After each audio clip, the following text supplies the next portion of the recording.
अगर इस particular fund की बात करें तो फ्लेक्सी कैप कैटेगरी के जितने भी फंड होते हैं उनकी जो इन्वेस्टमेंट फिलॉसफी होती है उससे बिल्कुल ही अलग यहाँ पे इन्वेस्टमेंट फिलॉसफी देखने को मिलती है। इसलिए अगर आप रिटर्न की बात करोगे तो यहाँ पे ज्यादा से ज्यादा रिटर्न इन्वेस्टर को मिलता है। नमस्कार दोस्तों, जय श्री श्याम। जैसा कि आपने थंबनेल देखा है, आज की वीडियो में हम बात करेंगे फ्लेक्सी कैप कैटेगरी के एक ऐसे म्यूचुअल फंड स्कीम की जहां पे अगर आप इन्वेस्टमेंट करते हो तो यहां पे ग्रोथ आपको ज्यादा देखने को मिलेगी। बिकॉज फ्लेक्सी कैप कैटेगरी के जितने भी फंड है उन सभी फंड से अगर हम कंपेयर करें तो इसकी जो इन्वेस्टमेंट की फिलॉसफी है बिल्कुल ही अलग आपको देखने को मिलेगी। अब आपके दिमाग में आ रहा होगा कि सर फंड का नाम क्या है। देखो, पहली चीज तो है, अगर फ्लेक्सी कैप की बात करें तो ना तो ये क्वांट का फंड है, ना एचडीएफसी का है, ना एसबीआई का है, ना ये पराग पारिक का फंड है। तो सर ये कौन सा फंड है? देखो, कंप्लीट आपको रिव्यू करके बताएंगे एंड ये भी बताएंगे कि अगर आपका टाइम ड्यूरेशन, अगर आपको शॉर्ट टर्म के लिए इन्वेस्टमेंट करना है या लॉन्ग टर्म के लिए इन्वेस्टमेंट करना है तो यहाँ पे किस तरीके के इन्वेस्टर को इन्वेस्ट करना चाहिए। तो कंप्लीट जानकारी आज की वीडियो में आपको मिलेगी। चैनल पे नए हो तो चैनल को सब्सक्राइब कर देना और बेल आइकन के बटन को दबा देना। अब यहाँ पे देखो, पहली चीज तो यहाँ पे एक डेट लिखी हुई है। अब इस डेट का मतलब ये नहीं है कि यहाँ पे रिटर्न लिखा हुआ है, ये वीडियो के आगे मैं आपको बताऊंगा। पहले कंप्लीट हम इस फंड का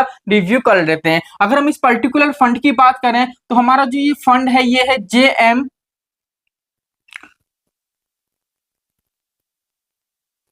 फ्लेक्सी कैप फंड।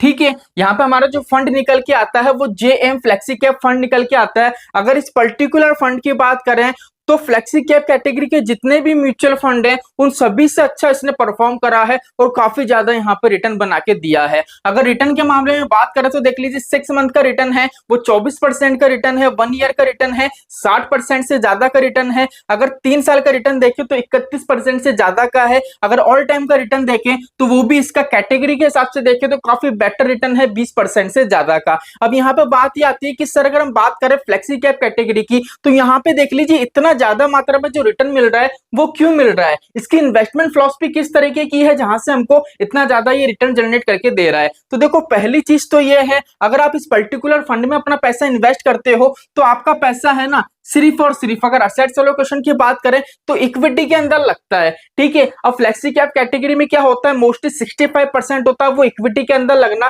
कंपलसरी होता है, लेकिन यहाँ पे अगर आप देखोगे तो 97.9%, मतलब आपका पैसा ज्यादा से ज्यादा सिर्फ और सिर्फ इक्विटी में लग रहा है और बाकी जो पैसा बचा है वो कैश होल्ड हो रहा है। तो यहाँ पे सही बिल्कुल किसी प्रकार की दिक्कत परेशानी नहीं है। लेकिन वीडियो का जो इंपॉर्टेंट पार्ट निकल के आता है वो अब आता है। मान लीजिए यहाँ पे आपने इन्वेस्टमेंट करा, ठीक है, इक्विटी के अंदर कितना हो रहा है, 97% हो रहा है, लेकिन जो 90% पैसा इन्वेस्ट हो रहा है वो आपका लार्ज कैप में भी हो रहा है, मिड में भी हो रहा है, स्मॉल में भी हो रहा है। लेकिन फ्लेक्सी कैप कैटेगरी में क्या होता है, आपने देखा होगा, फ्लेक्सी कैप कैटेगरी में इन्वेस्टमेंट करने का मतलब है कि यहाँ पे हमको एक स्टेबिलिटी देखने को मिलती है। बिकॉज हमारा पैसा है वो ज्यादा से ज्यादा लार्ज कैप कंपनी में इन्वेस्ट होता है जिससे हमको स्टेबिलिटी देखने को मिलती है, और कम मात्रा में हमारा पैसा स्मॉल कैप में और मिड कैप में जाता है जहां से हमारा रिटर्न जनरेट होता है, जिससे क्या होता है हमको यहाँ पे वॉलेटिलिटी कम देखने को मिलती है और अच्छा खासा रिटर्न जनरेट हो जाता है। लेकिन इस जो पर्टिकुलर फंड है इसकी इन्वेस्टमेंट फिलॉसफी बिल्कुल ही अलग है।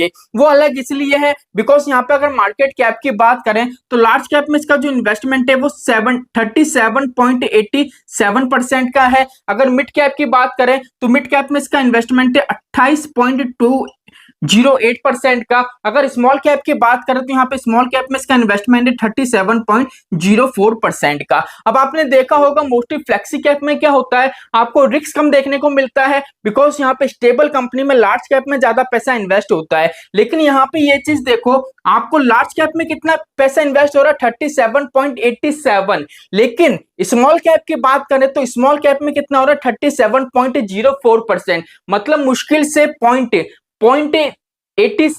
82 का डिफरेंस है लार्ज कैप में और स्मॉल कैप में। इसलिए अगर आप देखोगे तो यहाँ पे जो आपको रिटर्न मिलेगा वो काफी ज्यादा आपको रिटर्न देखने को मिलेगा। लेकिन अगर इस पर्टिकुलर फंड में आपको इन्वेस्टमेंट करना है तो सीधी सी बात है, आप ये मत सोचना कि फ्लेक्सी कैप में इन्वेस्टमेंट करेंगे तो आपको रिस्क कम देखने को मिलेगा। बिकॉज यहाँ पे क्या है, जितना पैसा स्टेबल कंपनी में लग रहा है उतना ही ऐसी कंपनी में पैसा लग रहा है जहां पे आपको वॉलेटिलिटी देखने को मिल सकती है। इसलिए अगर इस पर्टिकुलर फंड में इन्वेस्टमेंट करते हो तो यहाँ पे आपको भारी मात्रा में रिस्क देखने को मिलेगा। अगर आपकी रिस्क लेने की कैपेबिलिटी है तो ही आप यहाँ पे इन्वेस्ट करना, नहीं तो मत करना। अभी ये डेट लिखी हुई है, इसकी बात हम आगे करेंगे, पहले हम थोड़ा इसका फंडामेंटल जान लेते हैं। अगर आप इस पर्टिकुलर फंड में इन्वेस्टमेंट करते हो तो यहाँ पे देख लीजिए इसका जो बीटा दे रखा है वो दे रखा है 0.94%।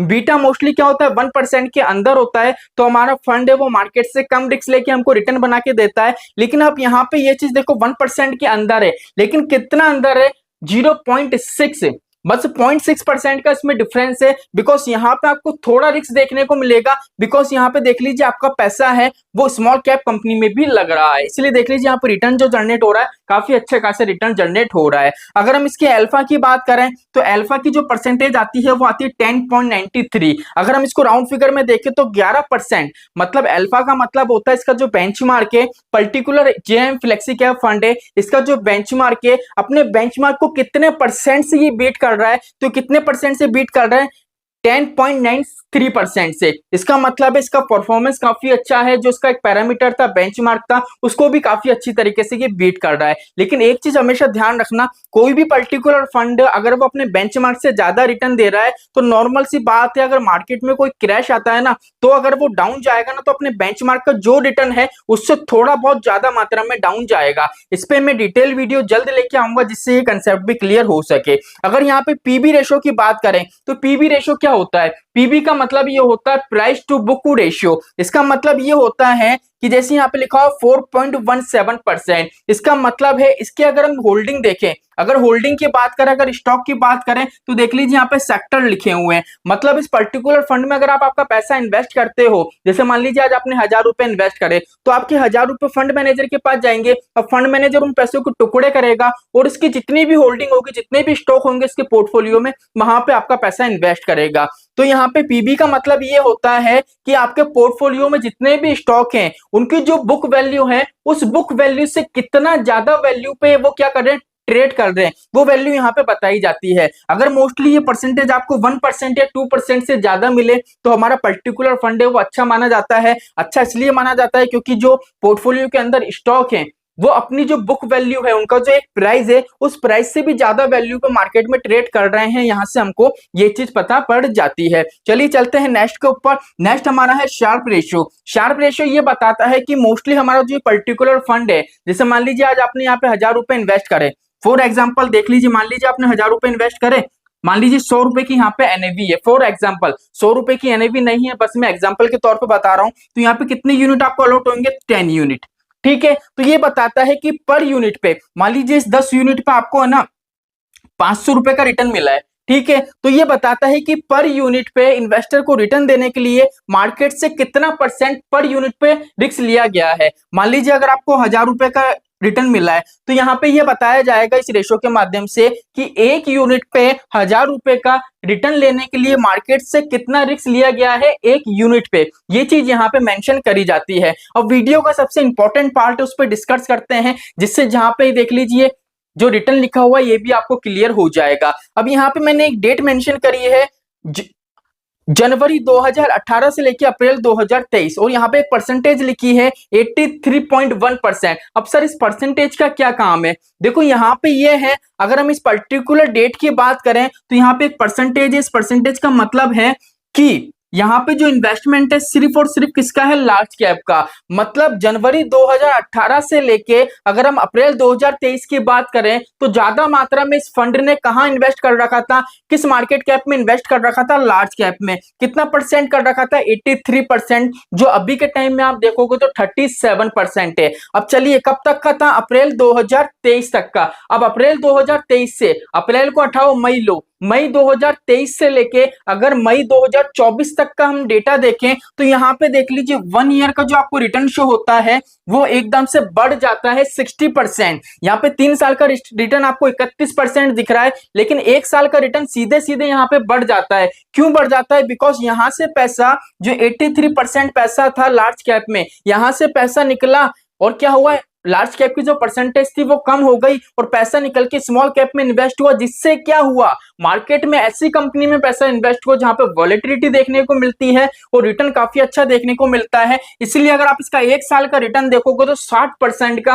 रिटर्न आपको यहाँ पे देखने को मिल रहा है। अब बात आती है 6 मंथ का, अगर 6 मंथ का देखोगे तो भी देख लीजिए 24% का रिटर्न आपको देखने को मिल रहा है, बिकॉज यहाँ पे भारी मात्रा में जो पैसा इन्वेस्ट है 37% वो स्मॉल कैप कंपनी में पैसा यहाँ पे इन्वेस्ट है। इसलिए दोस्तों अगर इन्वेस्टमेंट करना है तो सोच समझ के आपके रिस्क लेने की कैपेबिलिटी के हिसाब से करना। अगर इन्वेस्टमेंट की बात आती है तो यहाँ पे शॉर्ट टर्म के जो इन्वेस्टर हैं, जैसे मान लीजिए आपका विजन है मुझे 2 साल 3 साल 5 साल या लॉन्ग टर्म का विजन है, दोनों ही इन्वेस्टर यहाँ पे पैसों को इन्वेस्ट कर सकते हैं। लेकिन जो शॉर्ट टर्म के इन्वेस्टर हैं उनको यहाँ पे थोड़ा रिस्क देखने को मिल सकती है, बिकॉज मार्केट की अगर बात करें, अगर निफ्टी 50 की अगर बात करें तो अभी भी अगर आप देखोगे तो वो ऑल टाइम हाई पे है। इतना भी मार्केट में क्रैश आया तो भी वो अपने ऑल टाइम हाई पे है, इसलिए मार्केट में क्रैश आने की संभावना तो है। इसलिए सोच समझ के शॉर्ट टर्म के जो इन्वेस्टमेंट है, जो इन्वेस्टर है यहाँ पे इन्वेस्ट करना। अब बात आती है इसके सेक्टर की, अगर पैसा इन्वेस्ट करोगे तो फाइनेंशियल सेक्टर में 20.8% पैसा इन्वेस्ट होगा,